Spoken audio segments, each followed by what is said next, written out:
And I think I have time for one more story. I will do the tale of Ginger and Pickles for you guys. Once there was a little shop called Ginger and Pickles. The shop was just the right size for dolls. Lucinda and Jane, who lived in the dollhouse, always bought their groceries at Ginger and Pickles. The counter inside was also just the right height for rabbits.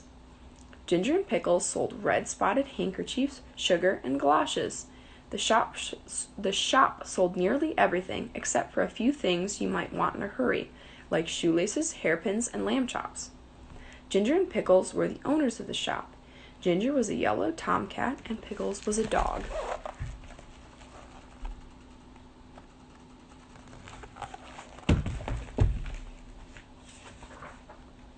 The rabbits who came into the shop were always a little bit afraid of Pickles. The mice were rather fearful of Ginger. Ginger usually asked Pickles to help the mice because he said helping the mice made him hungry.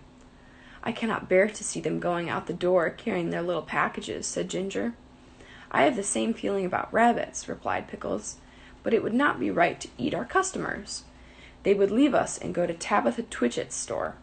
"Actually, they wouldn't shop anywhere more if that happened," replied Ginger gloomily.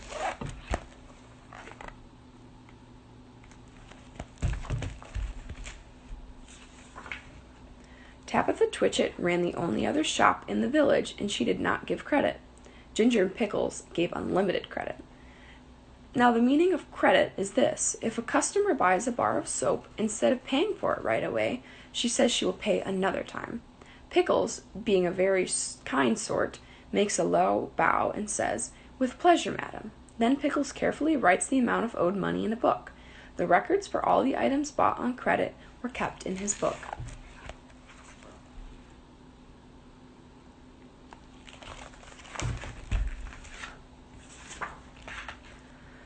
Customers came again and again, and bought a lot, in spite of being afraid of Ginger and Pickles. Everyone liked to use the credit that Ginger and Pickles let them have, but there was no money in the money drawer. Day in and day out, lots and lots of customers came and went, but they never paid as much as a penny for peppermints. And as there was never any money, Ginger and Pickles had to eat food from the shop. Pickles ate biscuits, and Ginger ate canned fish. They would eat their dinner by candlelight after the shop was closed for the day.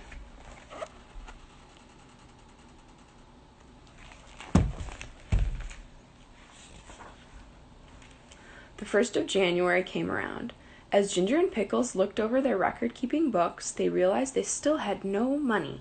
Pickles was unable to buy a dog license. He was not able to walk around outside without a dog license. "It is very unpleasant," Pickles told Ginger. "I am afraid of the police." "It is your own fault for being a dog. Being a cat, I do not need a license," replied Ginger. "I am afraid I'll be arrested. I have to try to buy a license on credit at City Hall, but they don't give credit there," said Pickles.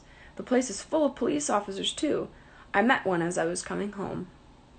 "Let's send another bill to Samuel Whiskers. He owes us quite a lot for bacon," sighed Ginger. "Let's send everyone their bills again," said Pickles.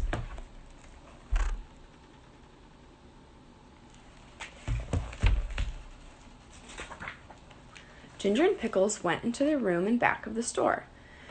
There they worked on the bills. It was quiet as they added up the numbers. After a while they heard a noise at the front of the shop. As Ginger and Pickles walked out to the front of the store, they were surprised at what they saw. An envelope was on the counter, and a police officer doll was writing in a notebook. Pickles nearly had a fit. He barked and barked. "Bite him, Pickles," called Ginger from behind a sugar barrel. "He's only a doll."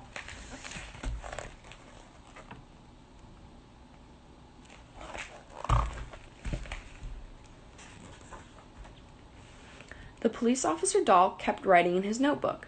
Pickles kept on barking and barking until he finally just gave up. When it was all quiet, Pickles found the shop was empty. The officer had disappeared, but the envelope was still on the counter. Ginger walked over to the counter and picked up the envelope. Pickles was becoming very worried about the whole situation. "Do you think he's gone to get a real live police officer?" Pickles asked Ginger. I'm afraid the letter says I must go to court."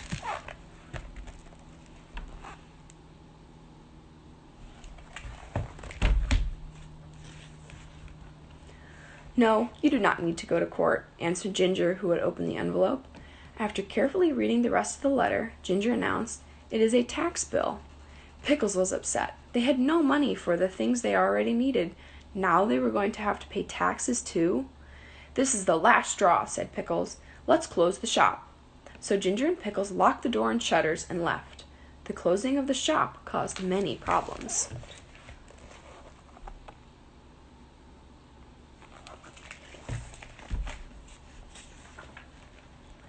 Tabitha Twitchit immediately raised the price of everything in her store by a penny, and still she refused to give credit. Everyone was pleased when Sally Henny Penny put up posters to say she was going to reopen Ginger and Pickles' shop. The posters said, "Henny's grand opening sale, Penny's penny prices, come try, come buy." The posters made everyone want to visit the new shop.